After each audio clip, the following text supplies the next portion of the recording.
aujourd'hui la question de la mobilisation des équipes dans ce contexte-là. C'est-à-dire qu'on a de moins en moins voilà, de personnes qui sont à temps complet au bureau dans la semaine. Il y a voilà, des périodes où ils sont en télétravail, d'autres où ils sont sur site. Donc forcément, ça a posé pas mal de problématiques aux entreprises sur comment accueillir dans de bonnes conditions les jeunes de troisième pour la période de stage.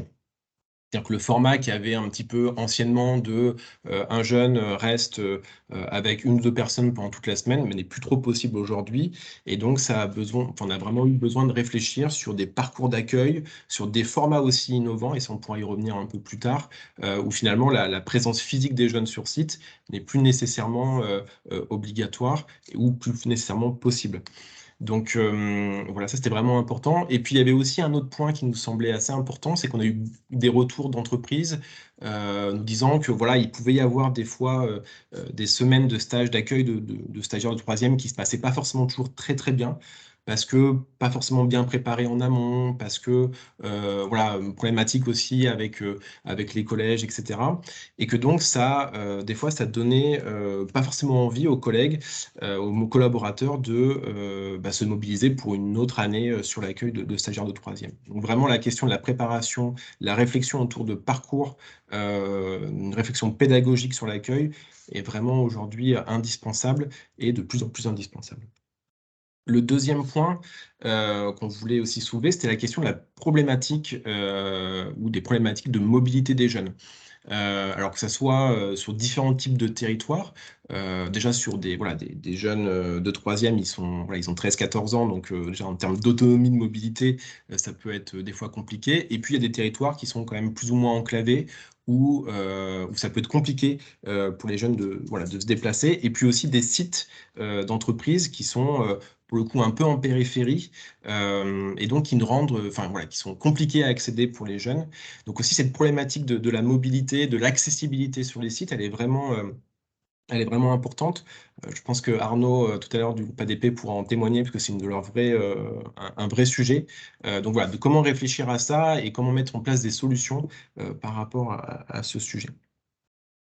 Et puis, là, le dernier point qui nous semblait important, c'est la question finalement de comment est-ce qu'on arrive à mobiliser les collégiens.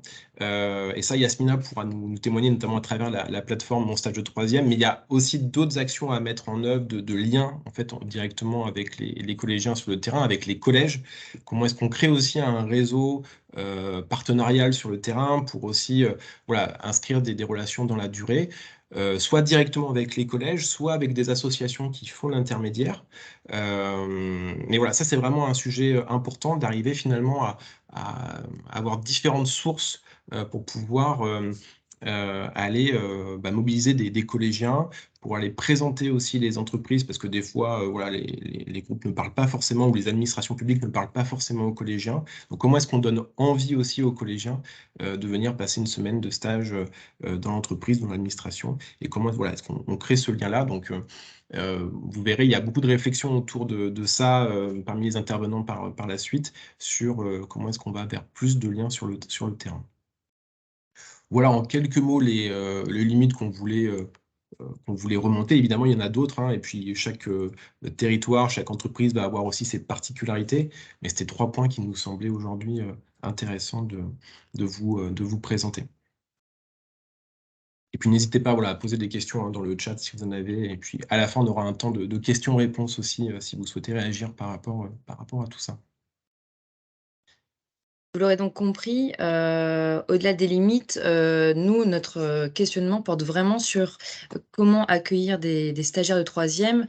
Alors prioritairement issus des territoires fragiles, hein. Nous, on fait vraiment le choix aussi de cibler, prioritairement les jeunes qui vivent en quartier prioritaire de la ville ou qui habitent dans des territoires dits fragiles. Donc ça, c'est pour ça qu'on fait vraiment le choix aussi d'aborder ce questionnement autour des stagiaires de troisième sur ces publics cibles. Peut-être pour introduire voilà, un questionnement sur ces jeunes, pourquoi cibler en fait finalement ces jeunes-là. Yasmina, pourquoi selon vous il est pertinent aujourd'hui d'avoir une politique spécifique à destination de ces publics-là dans le cadre du dispositif des stagiaires de troisième? Merci Olivia. Alors, je vais tenter d'y répondre, mais je pense que Alors, plus particulièrement, le dispositif qui est aujourd'hui porté par l'ANCT, il a été mis en place en 2018. En 2018, il y a eu toute une série de constats sur les quartiers prioritaires, que ce soit emploi, éducation, enfin, toutes ces thématiques-là, qui a donné lieu à 30 mesures portées par le gouvernement. L'une des mesures et l'un des constats qui a été fait dans ces quartiers, c'était l'accès à un stage de troisième de qualité. À partir de là, du coup, le président de la République a fait le choix de porter cette mesure en l'intitulant 30 000 offres de stages de qualité pour les élèves des quartiers prioritaires. Du coup, l'objectif que nous, on porte aujourd'hui, c'est vraiment proposer 30 000 offres de stages pour ce public-là. Pourquoi ce public? On part d'un constat, du coup, qu'il y a vraiment un constat de manque de réseau et d'accès à des offres de stages de coût de qualité. Et on essaye, du coup, nous, à notre niveau, de proposer des offres de stage avec un objectif de 15 000 offres pour le secteur privé et 15 000 offres qu'on demande aux administrations, du coup le secteur public. Il est vraiment important de faire cet effort pour ces jeunes-là, parce que, comme on le sait, le stage de troisième, c'est vraiment la première brique, enfin, c'est le premier contact avec le monde professionnel. Et du coup, nous, on souhaite vraiment que ça se passe dans les meilleures conditions possibles. Donc, il y a vraiment un focus pour ces publics-là. Pour mettre en place, du coup, cette mesure, on a créé une plateforme nationale d'offres de stage qui est mon stage de troisième.fr, qui est accessible, du coup, exclusivement aux élèves de réseau d'éducation prioritaire. Vraiment, en fait, pour l'entreprise, l'accueil de ces stagiaires va renforcer leur politique de diversité et d'égalité des chances. Je pense que pour la plupart, là, des partenaires qui sont présents aujourd'hui partagent ce point de vue et qu'il n'y a pas de difficulté sur ça. C'est aussi diversifier son vivier de recrutement. Même s'ils sont qu'en troisième, il faut garder en tête que c'est la jeunesse de demain et que potentiellement, ce sera nos futurs salariés, nos collègues. En termes peut-être de chiffres, en 3 ans d'existence sur ce dispositif, on a accompagné plus de 60 000 collégiens issus des établissements de réseau d'éducation prioritaire. Peut-être un point très important, on n'est pas seul derrière cette plateforme à porter ce dispositif. On s'est appuyé sur l'expertise de plusieurs associations partenaires dans les entreprises pour la cité pour nous accompagner. Comment ça se passe concrètement? C'est que ces associations vont faire justement le lien avec les entreprises, en les accompagnement dans leur dépôt d'offres, dans l'accueil de ces stagiaires. Mais aussi, ce qui est important, c'est qu'il y a aussi tout le focus et toute la partie de mobilisation des collégiens. Leur expliquer les codes de l'entreprise, comment le stage va se dérouler, comment faire un CV, comment postuler à une offre de stage. Donc vraiment, l'accompagnement qui est proposé par les associations partenaires est essentiel pour atteindre ces objectifs. Concrètement, il y a une circulaire qui est diffusée en tout début d'année scolaire. Bon, là, pour l'instant, elle est en cours de signature. Du coup, on espère une sortie très prochainement qui fixe, du coup, ces objectifs chiffrés. Généralement, ce sont les entreprises qui sont vraiment dans le pacte qui vont faire ce dépôt d'offres et cet effort d'accueil de stagiaires. Et toute la partie où ensuite, on a toute la partie d'administration avec des objectifs chiffrés. Si vous êtes intéressé par la circulaire, dès sa sortie, je pourrais la diffuser auprès de Guillaume et il fera le lien pour vous la transmettre. Je pense avoir fait le tour de la question. Je vais vous parler ensuite des formats, mais je pense que c'est dans un second temps, comme ça m'a été indiqué par Guillaume. Mais du coup, le travail avec toutes les associations partenaires, ça nous a permis du coup de réajuster le dispositif qu'on connaît. Et du coup, je pense que ça va répondre à quelques problématiques et quelques questions qui ont été posées au tout début de séance. Alors, il y a juste une question. Quelles sont les associations partenaires? Elles sont au nombre de 7. Je vais vous répondre du coup sur le chat. Ce sera beaucoup plus simple pour moi. Super, merci beaucoup Yasmina. Je vous en Donc, prie. merci d'avoir partagé. Effectivement, donc, vous avez développé un outil qu'on connaît qui est la plateforme Mon Stage de 3e. Ça rejoint vraiment la problématique de pourquoi on cible les jeunes sur la question de la mobilité. On en parlait en amont, sur les limites identifiées, sur aujourd'hui comment on peut permettre à des jeunes qui se situent, qui vivent dans des territoires dits enclavés, donc enclavé veut dire par définition qu'il y a un manque d'accès à un réseau, manque d'accès aussi en termes de transport peut-être pour pouvoir accéder à des stages dans des secteurs d'activité qui ne se trouvent pas dans ces territoires enclavés également. Donc on comprend bien la problématique sur comment l'outil, ma plateforme Mon Stage de 3e, permet effectivement d'ouvrir cet accès-là. On comprend aussi sur voilà, effectivement l'idée de permettre à travers les stages de 3e de participer aussi à cette égalité des chances qui doit se mettre en place en permettant à des jeunes de sortir de leur zone de confort, de connaître un autre monde, de se connecter aussi à travers cette expérience de quelques jours sur voilà, un autre métier, un autre secteur d'activité pour leur permettre peut-être de prendre confiance aussi sur voilà, les voies d'orientation accessibles et possibles. Peut-être sur toujours sur cette idée de pourquoi accompagner ces jeunes qui ont besoin justement de sortir de leur territoire et d'aller connaître, d'aller rencontrer, se familiariser avec ce monde professionnel qui n'est pas toujours accessible dans leur quotidien parce que marqué par des déterminismes sociaux aussi importants. Sophie, sur cet aspect-là, quel est votre regard, vous, sur pourquoi il faut impérativement accompagner les jeunes issus de ces territoires dits enclavés, fragiles? Alors, bonjour, rebonjour. Est-ce que j'explique quand même ma mission normalement, voilà. Donc, je suis le lien entre l'école et l'entreprise, c'est-à-dire que un enseignant qui souhaite faire rencontrer un professionnel à sa classe va m'appeler, je cherche le professionnel et je les mets en relation, voire même je peux organiser avec l'entreprise et ou l'établissement, on va dire l'aspect pédagogique de la rencontre, de façon à ce que voilà, les uns et les autres puissent s'entendre. Et certaines entreprises qui nous connaissent maintenant bien, sur la relation école-entreprise, nous contactent également quand elles veulent rencontrer un public choisi. Je pense par exemple au niveau professionnel, une entreprise peut vouloir rencontrer des élèves de BTS ou de Bac Pro ou voilà, d'un domaine spécifique. Donc là aussi, sur chaque département francilien, nous avons j'ai des homologues et qui sont en lien d'un clic avec l'ensemble des collèges et des lycées de leur territoire. Je ne suis pas toute seule, donc j'ai un homologue dans chaque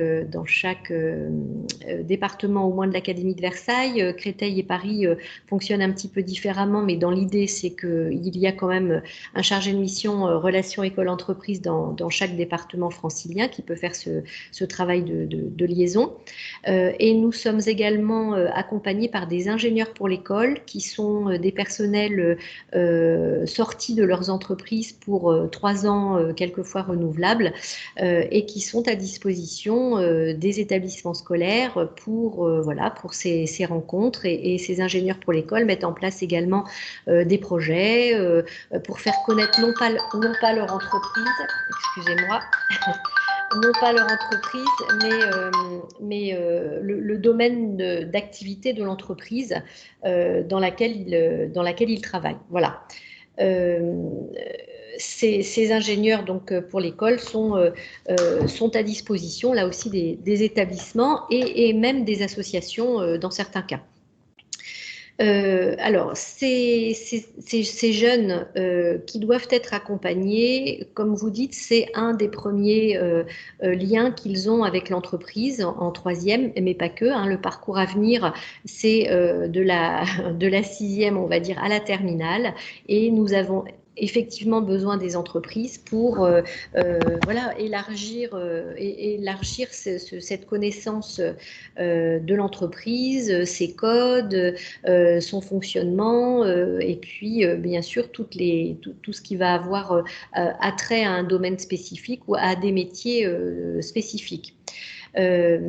Quand on parle de jeunes de QPV, alors je fais toujours, je suis un petit peu toujours, enfin maintenant je suis un petit peu plus chafouin ou chafouine avec les QPV parce qu'il n'y a pas que les QPV, il n'y a pas que les REP+, etc.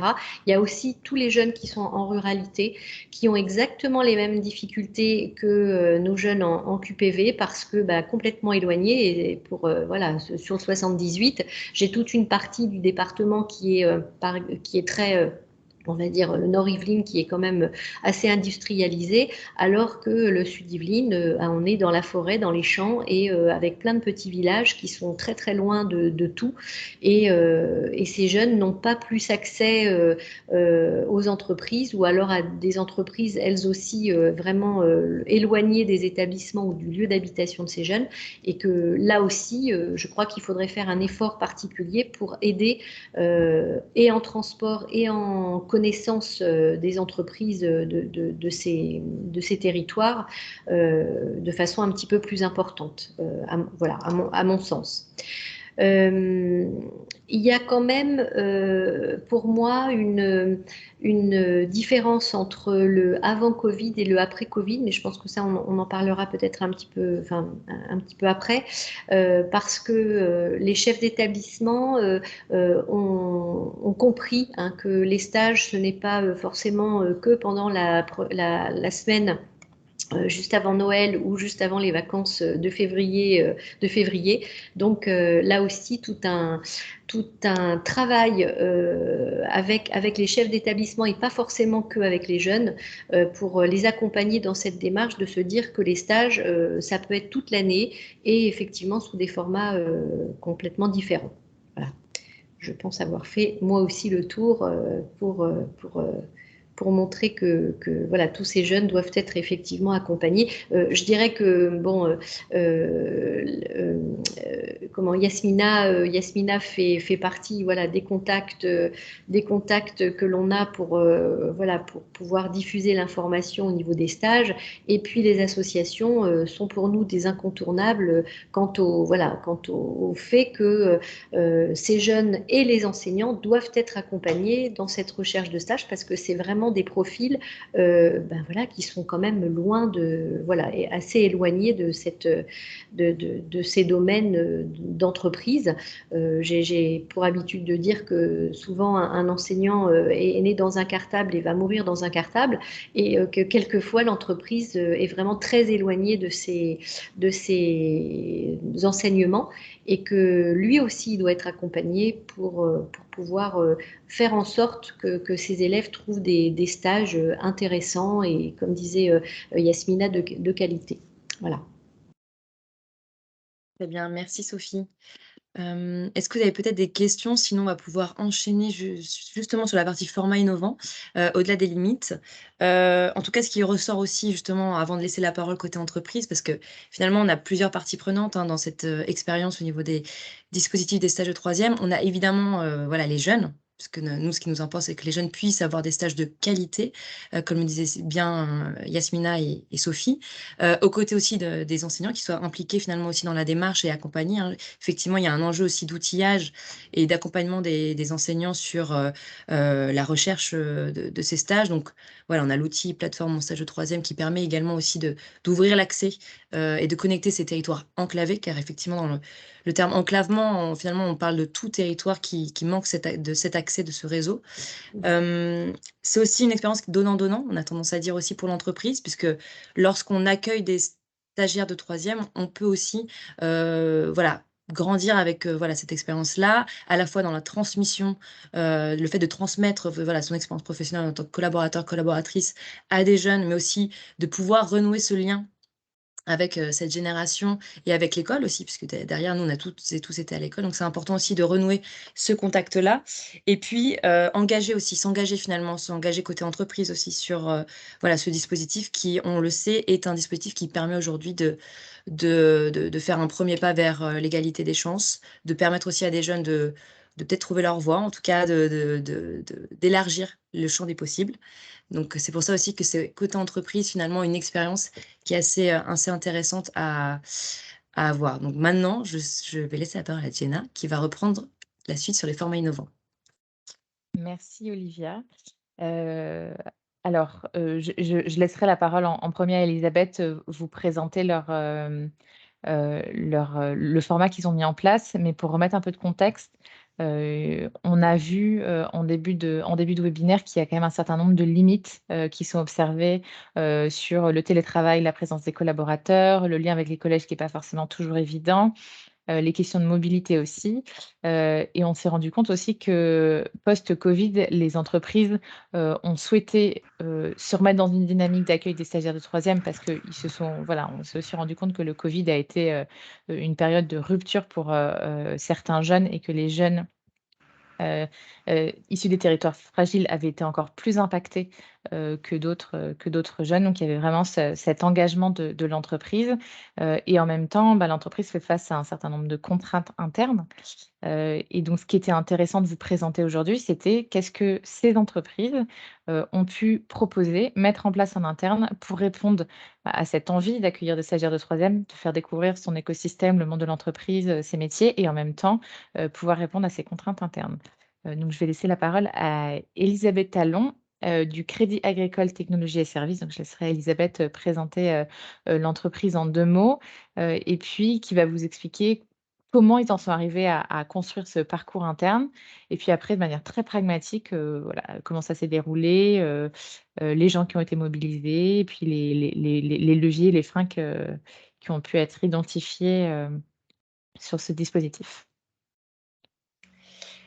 Donc bonjour à tous. Donc je suis Elisabeth. En tant que chargée de projet RSE au sein de Crédit Agricole Technologies et Services, donc j'étais en charge de l'organisation des stages de troisième pendant mon alternance l'année dernière. Donc je vais vous présenter en 2 mots Crédit Agricole Technologies et Services. En fait, c'est la filiale informatique de la banque Crédit Agricole.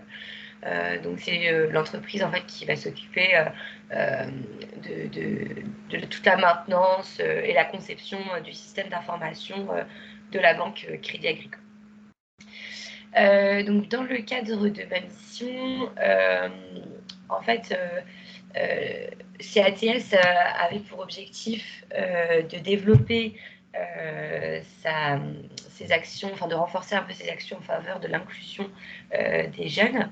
Et donc, elle a voulu développer ce projet d'accueil de jeunes de troisième au sein de l'entreprise depuis 2-3 ans. Et donc, en fait, ce projet-là s'inscrit aussi dans la politique RSE de l'entreprise qui a été initiée en 2019. Et donc, en fait, j'étais en charge d'organiser ce stage-là depuis maintenant 2 ans. Mais on a réussi concrètement à organiser une semaine entière juste l'année dernière, voilà, à cause notamment du Covid, justement. Donc ce projet de stage, il a en fait pour objectif de faire découvrir le monde de l'IT à des jeunes issus de zones REP+, et aussi d'intégrer la notion de mixité homme-femme dans les métiers de l'IT, en intégrant des groupes mixtes. Donc en fait, nous, on a souhaité organiser en partenariat avec l'association FAS, qui est sur plusieurs territoires en France. On a décidé d'accueillir un groupe de 6 jeunes mixtes sur notre site de Nantes. Le stage a eu lieu fin janvier 2022. Donc je peux peut-être vous présenter le programme.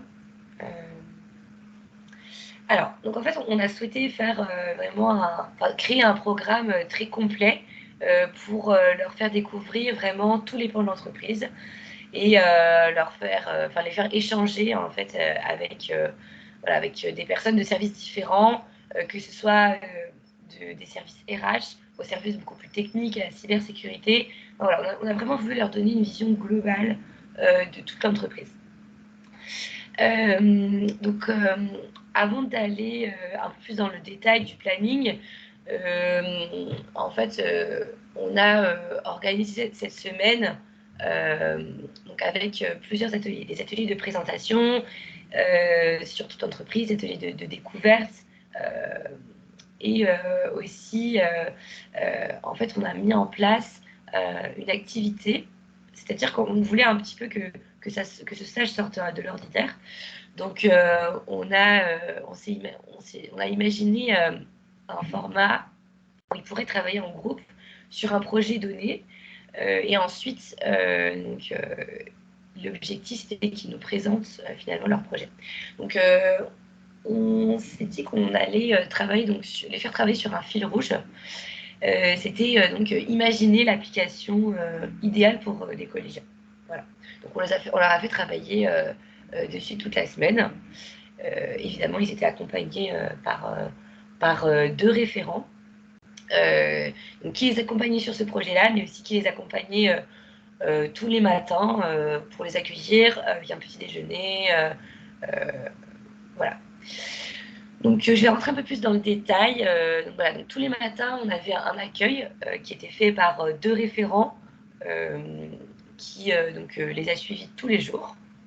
Ensuite, le lundi matin, on avait organisé un icebreaker pour les mettre un petit peu à l'aise, pour aussi ensuite leur expliquer comment la semaine allait se dérouler, qu'est-ce qui allait être ce fil rouge pendant toute la semaine. Ensuite, on a enchaîné sur des présentations de l'entreprise, du groupe Crédit Agricole aussi. On a vraiment essayé d'être d'expliquer ça le plus simplement possible parce que le groupe Crédit Agricole, c'est quand même assez complexe à comprendre. Ensuite, on a organisé des visites de locaux et tout de suite, on les a mis dans le bain de l'IT dans la journée du lundi. Avec donc des personnes qui sont intervenues pour leur expliquer comment fonctionnait une application en fait. Et ensuite, du coup, direct les emmener vers ce travail en groupe du fil rouge. Donc en fait, pour vous donner un peu plus de contexte, on leur avait donné une salle avec des ordinateurs, avec du papier, des stylos, des crayons, enfin voilà, tout. On leur a mis tout le matériel à disposition pour qu'ils puissent réaliser au mieux leur stage. Voilà. Et donc, au niveau de la journée du mardi, là, c'était beaucoup plus technique. C'était un atelier sur la méthode agile pendant toute la matinée. Ensuite, l'après-midi, on leur a fait découvrir la cybersécurité. Puis ensuite, encore, tous les jours, on leur laissait 1h à 1h30 pour qu'ils puissent travailler sur leur projet, donc le fil rouge. Ensuite, le mercredi, on a voulu dédier cette journée à en fait une vraie rencontre avec des professionnels. Donc, on a appelé ça le forum des métiers. C'est-à-dire que donc, dans une salle, on a convié 5-6 collaborateurs de l'entreprise pour qu'ils puissent venir à la rencontre des jeunes et échanger sur leur parcours, sur leur métier, sur comment ils en sont arrivés là, échanger sur ce qu'ils aiment dans l'entreprise. Enfin, c'était vraiment un échange très libre, donc sur un temps de 1h, 1h30. Voilà. Ensuite, on a fait une petite séance de jeu sur des jeux d'initiation au codage avec aussi des alternants. Voilà. Ensuite, le jeudi matin, on a voulu organiser cette journée sur la partie RH. Donc, pour leur donner en fait finalement les codes de l'entreprise, leur apprendre à comment faire un CV, comment se présenter en entreprise. Donc là, on a laissé des collaborateurs de RH s'en occuper. Et ensuite, l'après-midi, là, on a vraiment voulu faire une immersion au sein de l'entreprise, donc c'est-à-dire une immersion dans les services. Donc, on les faisait se déplacer de service en service pendant 1h30 pour aller à la rencontre des collaborateurs sur leur poste de travail. Et donc voilà. Et ensuite, le vendredi matin, on avait pour objectif de leur faire présenter leur travail en visio devant donc, tous les intervenants qu'ils avaient rencontrés pendant la semaine. Voilà. Donc finalement, cette dernière journée n'a pas pu avoir lieu parce qu'on a eu un cas de Covid le jeudi. Donc on a dû stopper le stage avant. Donc voilà, c'est un petit peu dommage. Mais bon, normalement, c'était ça qui était prévu. Sinon, au global, en fait, on a fait intervenir entre 20 et 25 collaborateurs sur toute la semaine. Donc, globalement, nos collaborateurs étaient très, très mobilisés. Ça a été vraiment une réussite pour nous, cette semaine de stage. On en est vraiment assez fiers.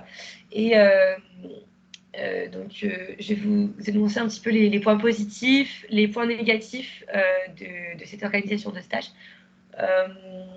Donc voilà, comme je vous l'ai dit, il y a une très grande mobilisation. Il y a eu aussi un retour extrêmement positif des collégiens.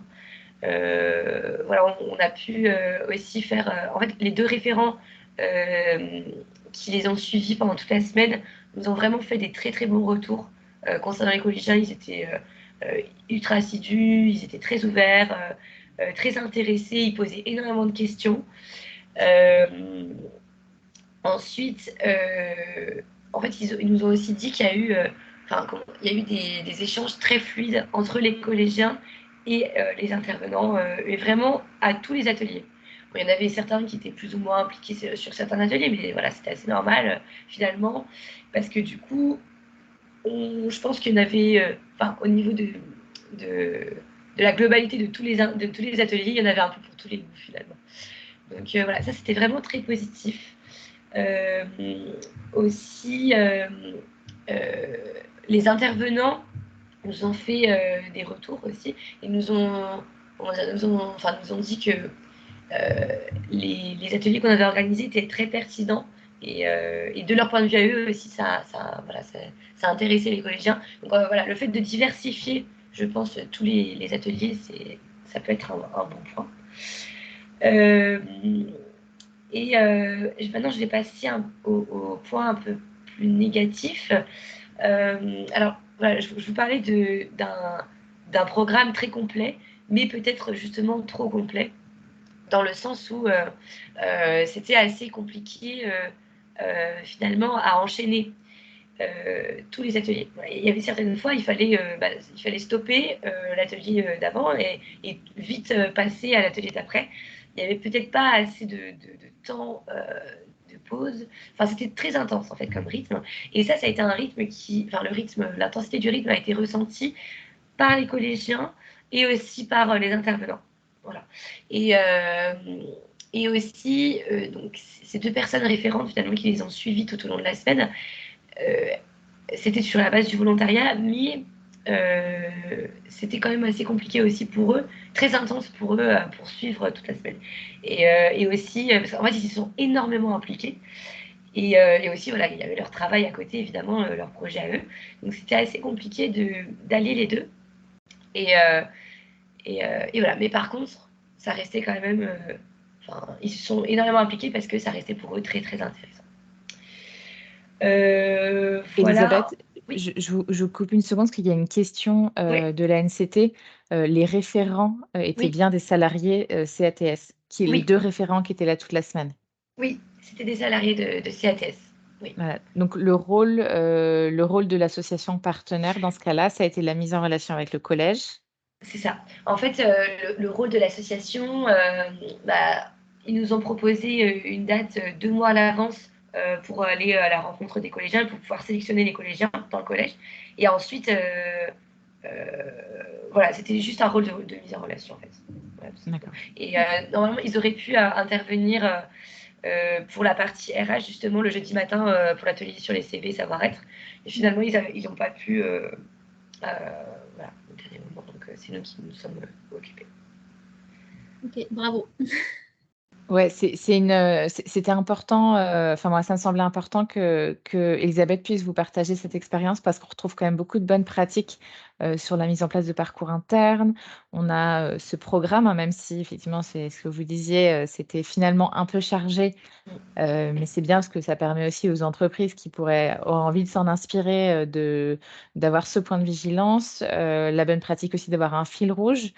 Du coup, les collégiens rentrent le lundi, puis finalement, ils savent vers quoi ils tendent à la fin de la semaine, avec tout un tas d'ateliers différents, de la découverte des métiers, du ludique, du très opérationnel sur le savoir-être en entreprise. Donc, c'est vraiment un parcours qui est très complet, un binôme de référents aussi. Du coup, ça leur permet d'avoir, mais alors j'entends que c'est effectivement pour ces référents-là, leur semaine est consacrée uniquement au stage.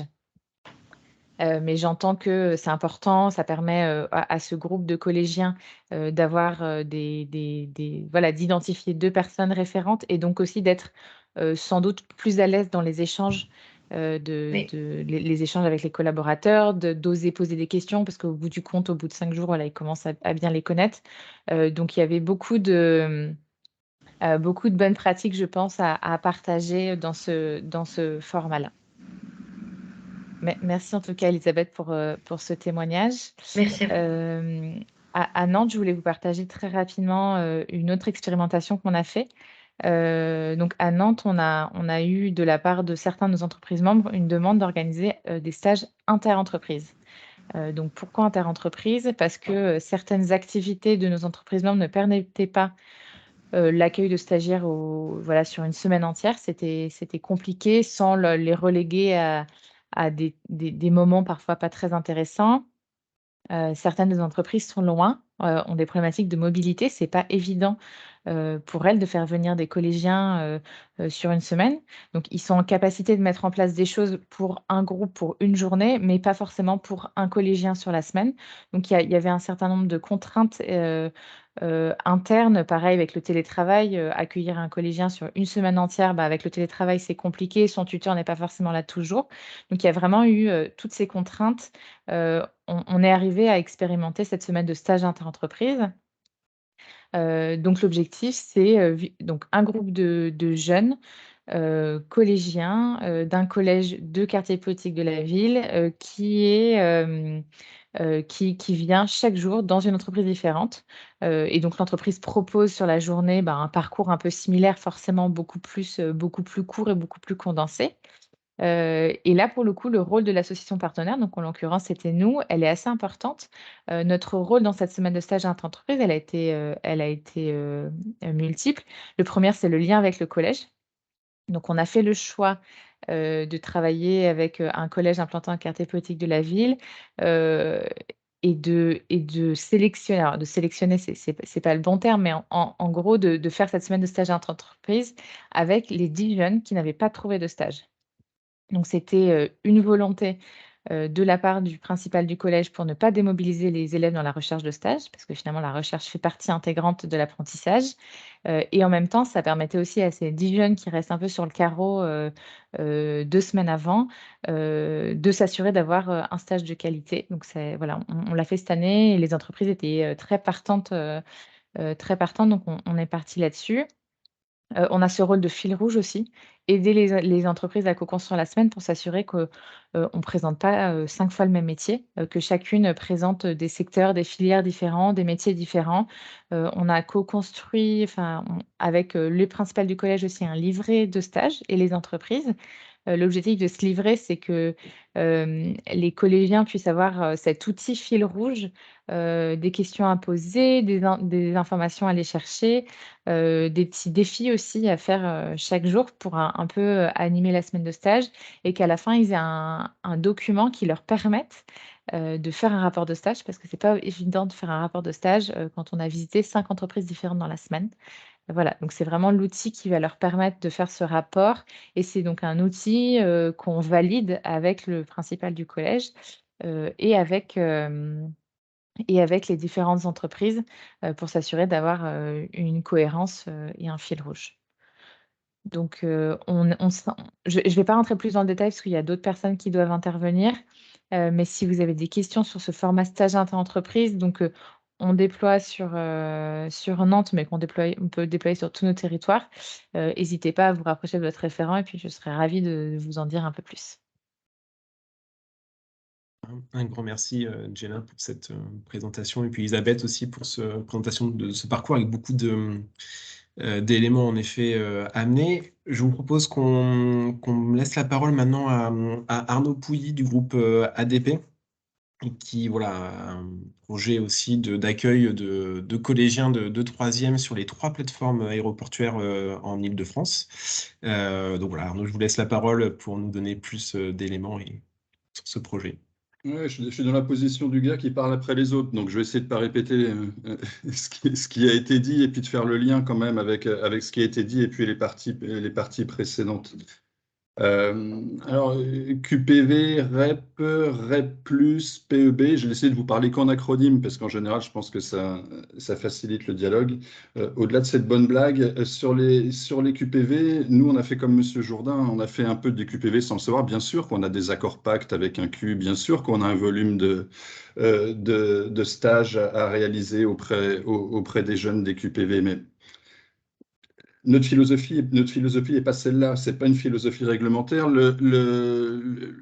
À travers Pacte, on a effectivement un accord je crois, pour nos 3 plateformes parisiennes, de 300 stagiaires par an, dont 60% issus des QPV. Je crois que c'est ça l'accord qui a été signé. Pour tout vous dire, les aéroports parisiens, ils sont sur 5 départements d'emprise, le 93, le 95, le 77, le 91 et numéro complémentaire, le 94. Donc, dans ces départements-là, il y a beaucoup de QPV. Il y a beaucoup de zones REP et REP+. En plus, nous, faire des stages de troisième, pour les jeunes en général, ça fait partie des facteurs d'acceptabilité de notre activité. Si un aéroport, c'est de la pollution et du bruit, l'aéroport ne survit pas longtemps.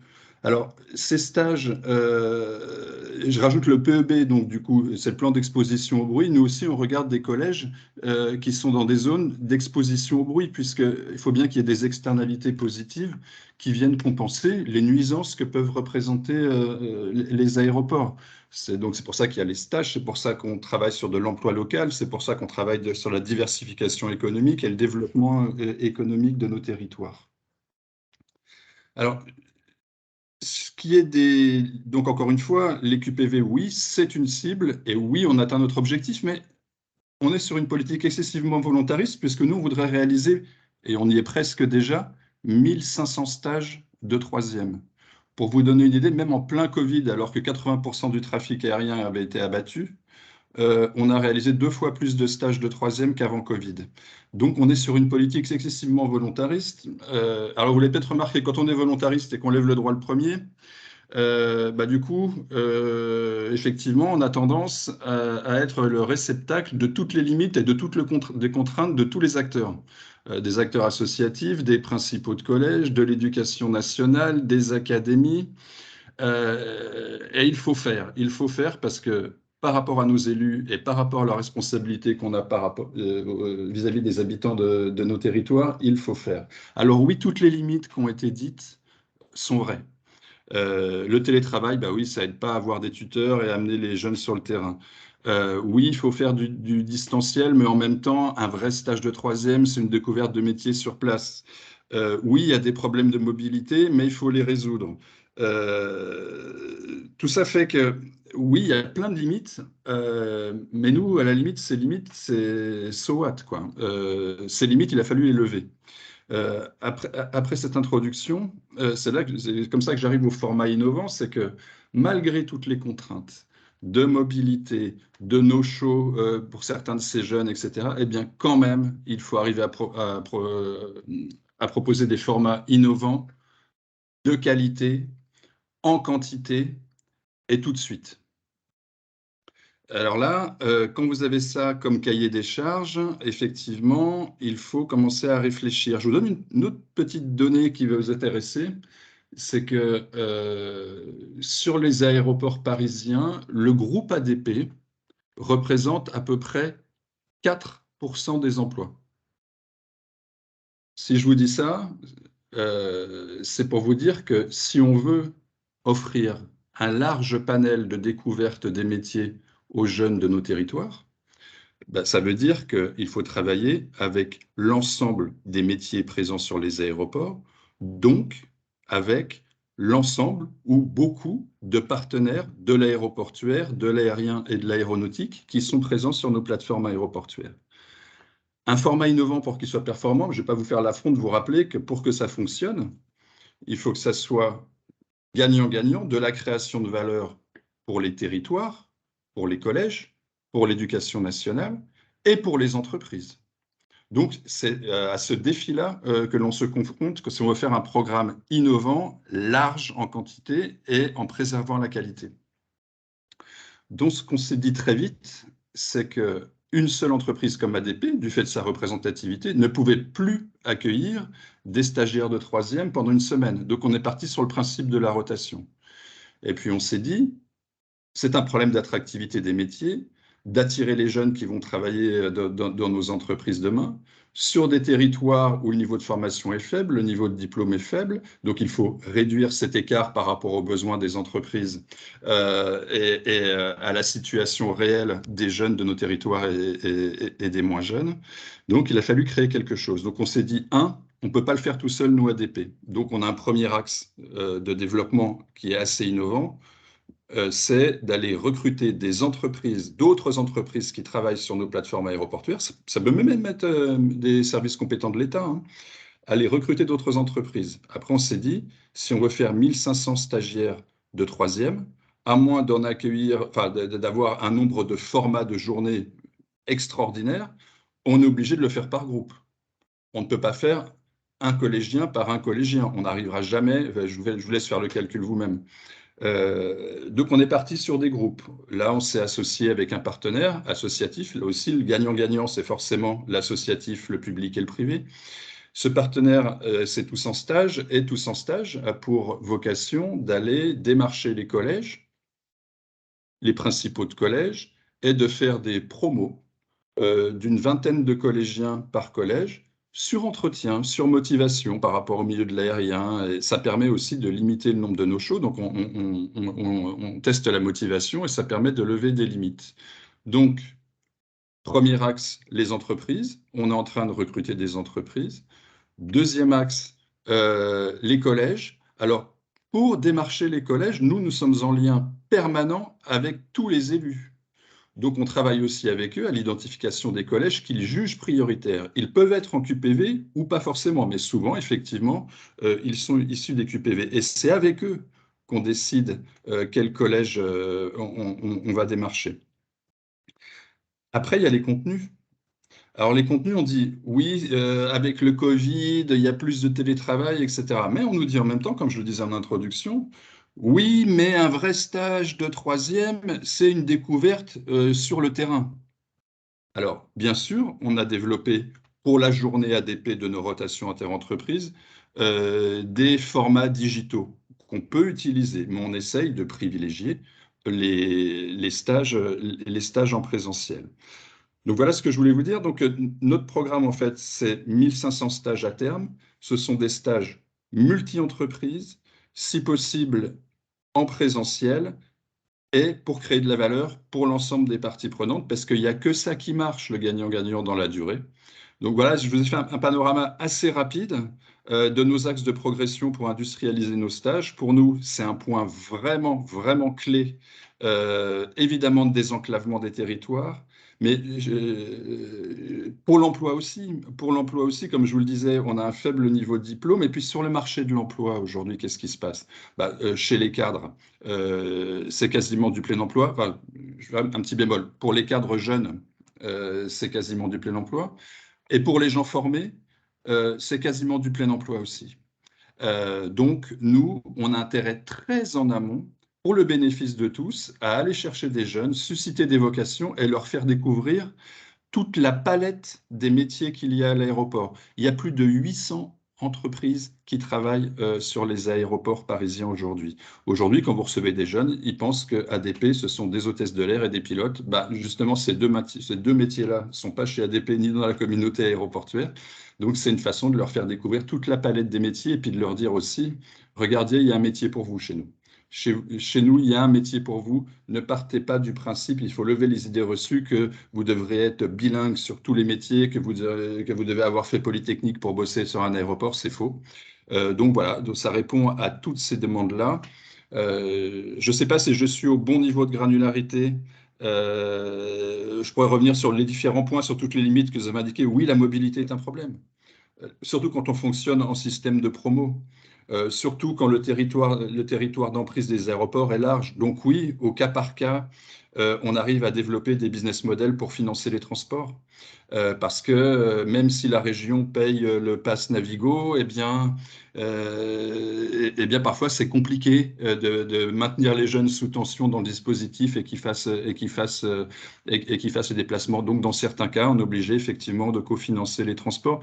Mais encore une fois, toutes ces limites-là, nous, la mission qui nous est confiée, y compris à une partie de mon équipe qui s'en occupe et qui est présente aujourd'hui, que je remercie parce que cette complexité et la pression qu'on a autour de ces problématiques-là est forte. Nous, les limites, on n'a pas le droit de les voir. On doit les lever, on les lève une par une. Donc, je peux répondre à toutes vos questions. Encore une fois, je vous ai fait un panorama global sur l'ambition et la raison d'être de ce programme. Si vous avez des questions, on pourra y répondre avec mon équipe. Merci beaucoup Arnaud. Alors, je ne sais pas là si tout de suite il y a des questions. On aura un temps de questions-réponses à la fin. Étant donné voilà, les limites, hein, effectivement, comme vous le mettiez bien en avant sur voilà, l'impératif de les lever aussi, ces limites, parce que bon, il faut pouvoir proposer aussi un format qui se veut innovant. Là, tout de suite, c'est vrai qu'à chaud, j'aimerais peut-être proposer à Sophie de rebondir. Sophie, là sur, voilà, sur ce qui a été évoqué par Arnaud et précédemment aussi par Elisabeth, quelle est votre réaction aussi sur voilà, ces propositions en termes de format, sur aussi les limites hein, qui sont identifiées côté entreprise et côté jeune, voilà. On est vraiment dans une relation gagnant-gagnant, donc sur les deux plans. Quel est votre retour? Alors, déjà, comme je le disais en introduction, il y a vraiment eu pour nous enfin une prise de conscience hein, des chefs d'établissement avant et après Covid sur justement les formats ou sur voilà, ce qu'il fallait se faire en stage. Et en fait, si on rebondit sur le fait que effectivement pendant Covid, ça a été quand même très compliqué pour les jeunes que de trouver des entreprises accueillantes en présentiel, certains formats proposés par exemple, les entreprises pour la cité, faisaient qu'on a mis en place ce qu'on a appelé des stages hybrides. Donc, certains jeunes pouvaient partir en entreprise quand ils avaient une convention, mais une majorité des jeunes dans les collèges restaient en collège et du coup, c'était l'entreprise qui venait à eux. L'entreprise, mais aussi d'autres partenaires, des associations qui pouvaient parler des codes, des entreprises qui pouvaient venir en établissement scolaire et ou éventuellement avoir une relation plutôt en distanciel. Et puis, nous organisions également des interventions autres, exemple la Banque de France, qui ont des jeux de plateau sur l'orientation. Donc, du coup, ce qui a été présenté en format très chargé dans l'entreprise avec, avec ces difficultés voilà, de pouvoir placer à certaines heures de l'emploi du temps de toute une semaine des rencontres, eh bien, on l'a un petit peu, on a un petit peu allégé ce format-là, mais dans l'idée, c'était ça, c'est pouvoir mettre à plusieurs heures de la journée des activités différentes qui rendent le stage autour de l'entreprise super intéressant. Donc, c'était encore une fois des formats, ce qu'on a appelé hybrides, avec du présentiel, mais plutôt des participants, sachant que les élèves restaient dans le collège. Donc ça marche bien parce que, alors ce qui me gêne, tout à l'heure, on l'a entendu aussi, c'est que souvent ces formats de stage peuvent être présentés à des élèves qui n'auraient pas trouvé de stage. Et ça, je trouve que c'est vraiment un petit peu gênant parce que, bah, oui, le stage, ça peut être de l'immersion, mais ça peut être aussi une connaissance et des relations qui se font en dehors de l'entreprise. Donc, il ne faut pas que ces formats-là ne soient proposés uniquement à des élèves qui n'auraient pas trouvé de stage. Ça peut être bien réfléchi en amont, hein, toute cette organisation sur une semaine avec des intervenants qui viennent au collège, ou alors encore une fois des visios qui peuvent se passer avec les entreprises, avec les salariés. Ça se prépare en amont. Il ne faut pas que ça se fasse voilà, au dernier moment parce qu'autrement on ne remplira pas toutes les cases de la journée. Donc ça, c'est un format et c'est un format qui marche bien, que ça soit en entreprise ou que ça soit en établissement scolaire. Alors, ce n'est pas un format innovant dont je vais vous parler là sur cette seconde partie, c'est plutôt l'état d'esprit dans lequel le jeune doit venir en entreprise. Il faut qu'il vienne avec un état d'esprit ou du moins une mission, et pour moi c'est celle du petit reporter. Et ça transforme complètement, encore une fois, le fait que le jeune vienne en entreprise. Déjà, c'est pas forcément un jeune, mais ça peut être 2 ou 3 jeunes. 2, c'est très bien, 3, c'est bien aussi, mais pas plus. Et quand ils viennent dans l'esprit de faire un reportage sur l'entreprise, l'entreprise en fait va leur mettre dans les mains tout ce dont ils ont besoin pour monter leur petit article de presse.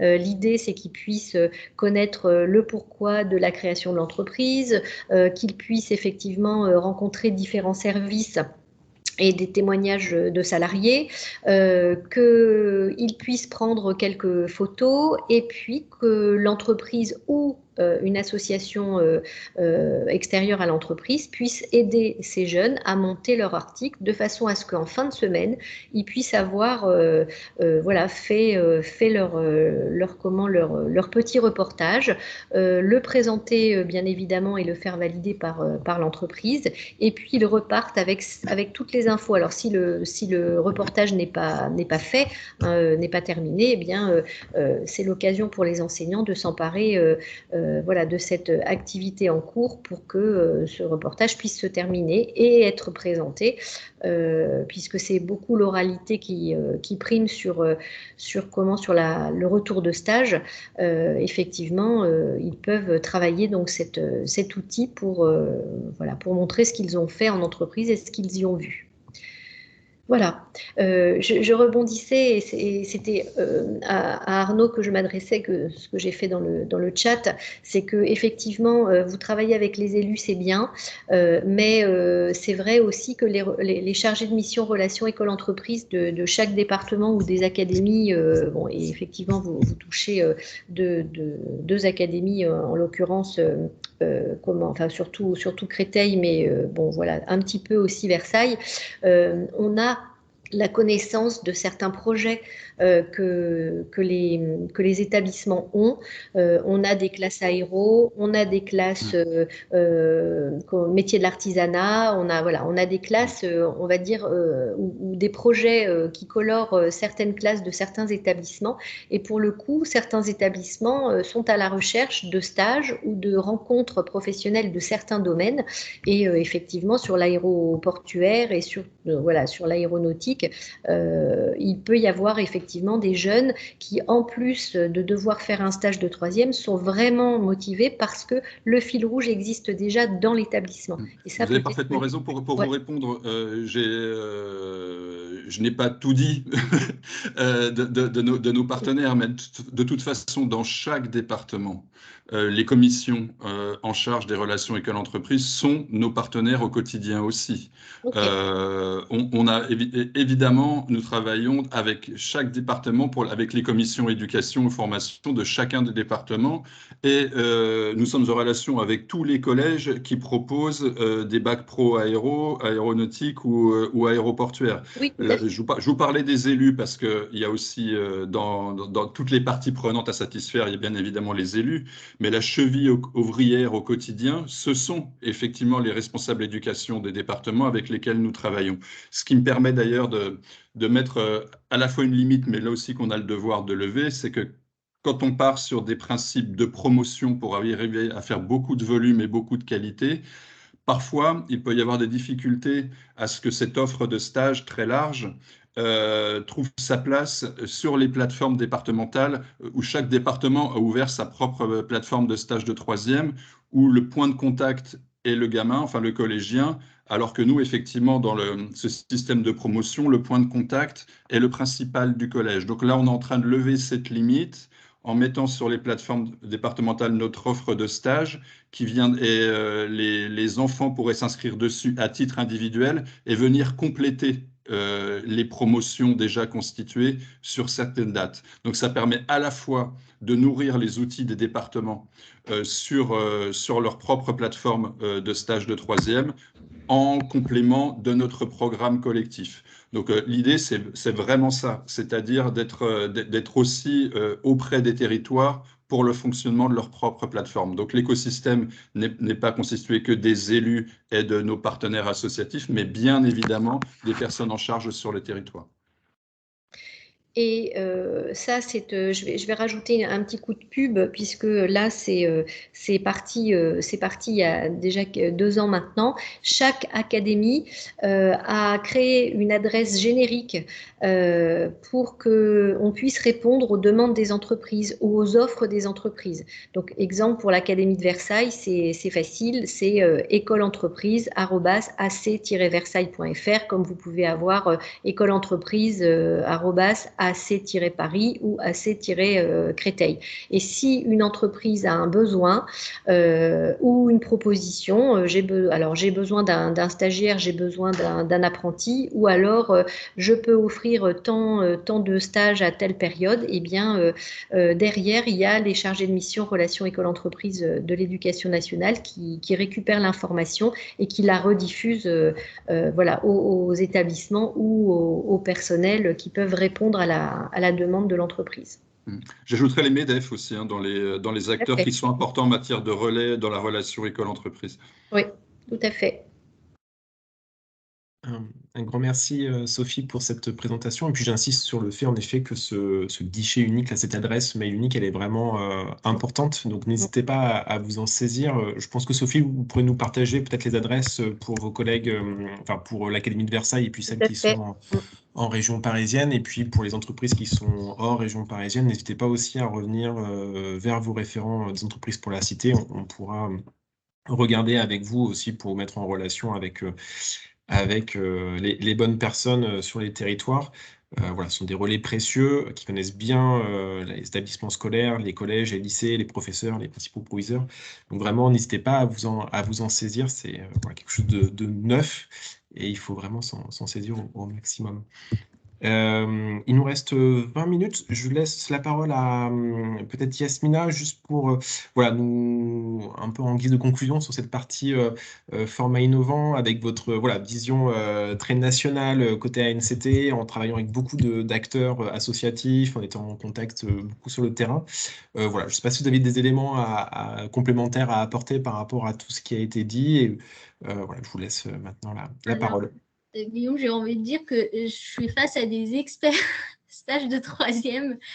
Sincèrement, tous les formats qui ont été cités et tout le travail qui est mené par chacun des intervenants, en tout cas, qui ont pris la parole, c'est la même chose. On retrouve clairement la même chose à notre niveau. Je suis agréablement surprise vraiment par tout ce qui se fait, par les formats qui sont mis en place. sincèrement, j'ai rien à ajouter, peut-être juste sur le stage distanciel, mais ça a été aidé, du coup, je vais juste je vais radoter, mais le distanciel, c'est vrai que c'est quelque chose qui a très bien marché lors de Covid. Vraiment, nous, on a eu 18 000 sessions de réaliser, ce qui est énorme. Mais par contre, vraiment, là, pour cette nouvelle année, en tout cas, cette campagne scolaire 2022-2023, on essaye vraiment de dire à nos partenaires de repartir sur de présentiel. On croise les doigts pour la suite, mais normalement, ça devrait aller pour cette année. Mais il y a aussi le format hybride qui a été cité par Sophie Cotel. C'est quelque chose qui marche très bien. En tout cas, nous, côté secteur public, avec toutes les nouvelles réorganisations, notamment dues au télétravail, c'est quelque chose qu'on fait. Même nous à notre niveau, du coup, ça marche très bien parce que du coup, l'élève a le contact direct avec les agents, mais aussi il y a ce temps où on sait que du coup, les agents ne sont pas sur site et c'est des choses qui se font en visio. Il y a peut-être juste un conseil, mais je pense que vous le faites déjà, c'est vraiment inclure une visite culturelle ou institutionnelle. Du coup, je vais être centrée Île-de-France, mais par exemple, l'Assemblée nationale est accessible. C'est juste une question d'organisation, mais c'est gratuit. Vous avez aussi des institutions comme l'UNESCO, c'est aussi gratuit pour les établissements REP+. Je pense que ça doit exister et il y a toujours des possibilités. Mais c'est vraiment un conseil que je donne, c'est inclure des visites culturelles, institutionnelles dans le parcours de semaine. Je pense que le public qu'on a aujourd'hui le fait déjà. Voilà. Je souhaite juste conclure en disant que je reste vraiment à votre disposition. Les associations partenaires également, si vous souhaitez vraiment assister à des webinaires qu'on va organiser sur comment accueillir un stagiaire, quel est le planning type qu'on peut proposer, toutes ces choses-là. Guillaume vous donnera mon contact et on peut organiser ça avec grand plaisir. Oui, merci beaucoup. Et je rebondis sur ce que vous disiez sur les moments culturels. Je vous rejoins parfaitement dessus, et notamment Jenna pourra aussi en témoigner, mais c'est vrai que dans la proposition qu'on fait en termes de stage de semaine inter-entreprise, on s'était dit que avoir un temps, un peu de conclusion avec une sortie culturelle, ça pouvait être aussi une proposition vraiment intéressante à faire aux jeunes. Pour un peu conclure la semaine aussi de stage, ça peut être un moment un peu différent, décalé pour continuer à créer du lien aussi entre les collaborateurs qui sont mobilisés et puis les jeunes qui ont été accueillis pendant une semaine.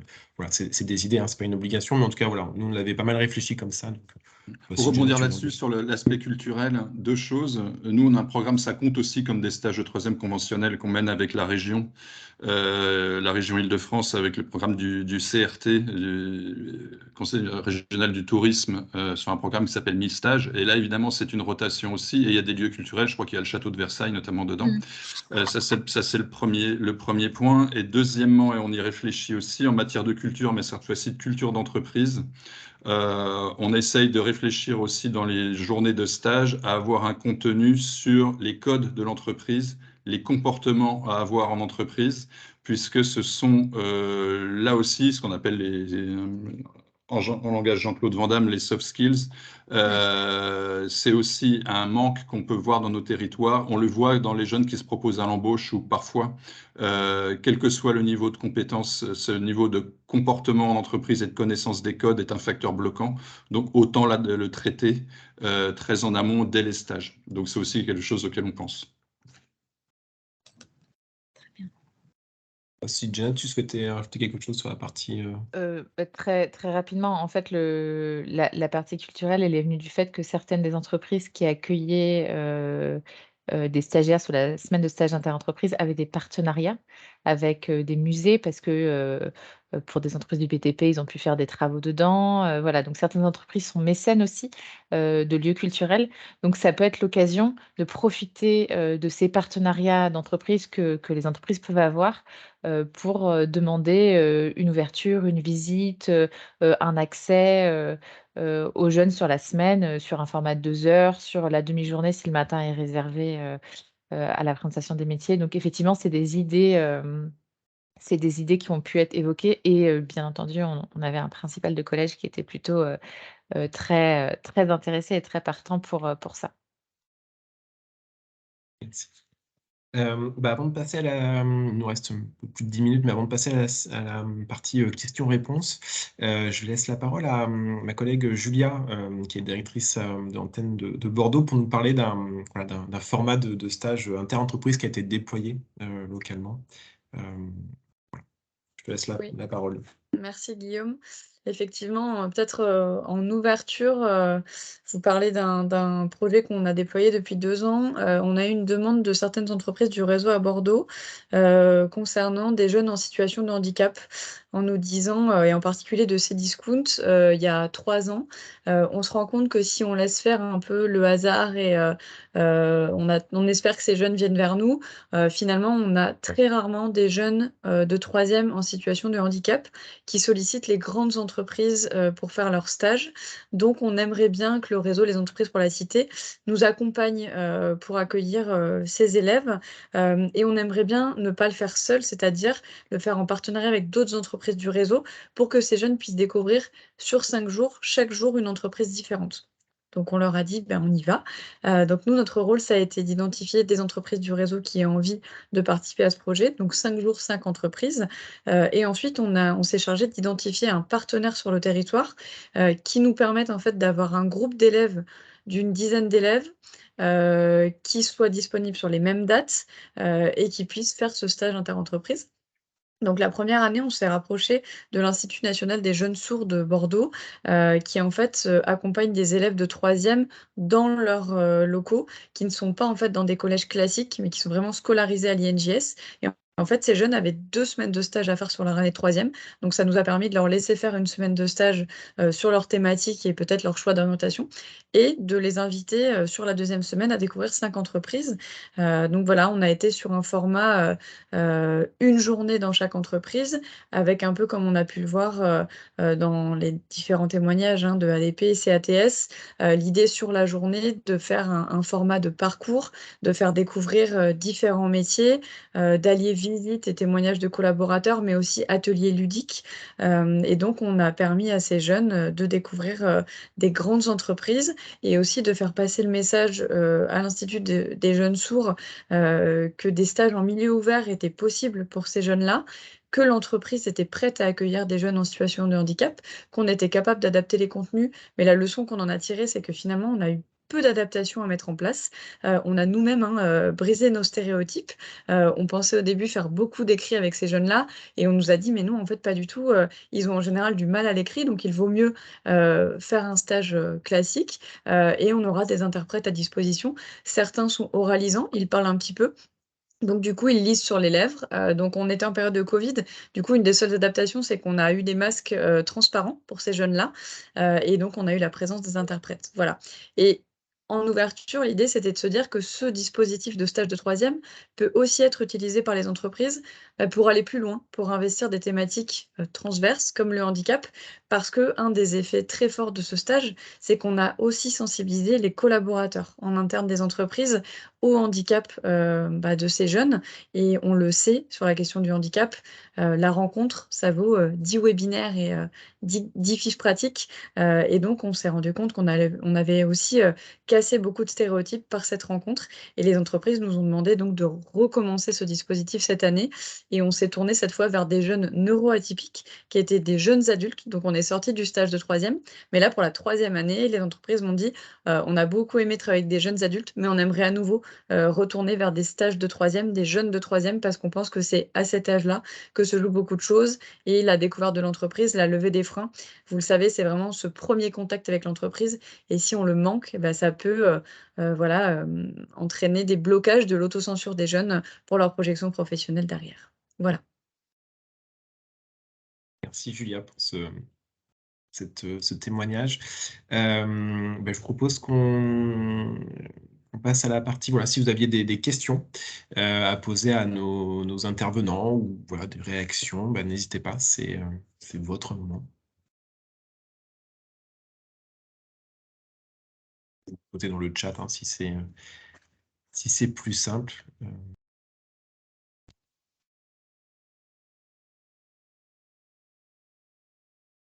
Pas de questions. Tout a été Euh, très clair. Ouais, en tout cas, vraiment un très très grand merci aux personnes qui sont intervenues ce matin pour la qualité des présentations, des échanges. Voilà, enfin, beaucoup de choses ont été dites, beaucoup d'idées, de pistes ont été présentées. Donc, vraiment un grand merci pour ce webinaire de très grande qualité. Et nous, on revient vers vous pour vous envoyer le lien vers le replay. Et puis, on reste à votre disposition si vous souhaitez être mis en relation avec les personnes qui sont intervenues ce matin pour creuser un peu plus ces échanges. Et puis, on reste aussi à votre disposition si vous souhaitez creuser les questions avec nous, qu'on vous présente plus en détail nos formats et puis qu'on puisse continuer à vous accompagner sur cette question des stages de troisième. Donc voilà, un grand merci pour votre participation et présence. Et puis, je vous souhaite une excellente fin de journée et un très bon week-end qui approche tout doucement. Merci, bonne journée à tous. Merci Merci. beaucoup. Bonne journée. Merci, au revoir. Merci beaucoup, au revoir. Merci, bon week-end. Merci.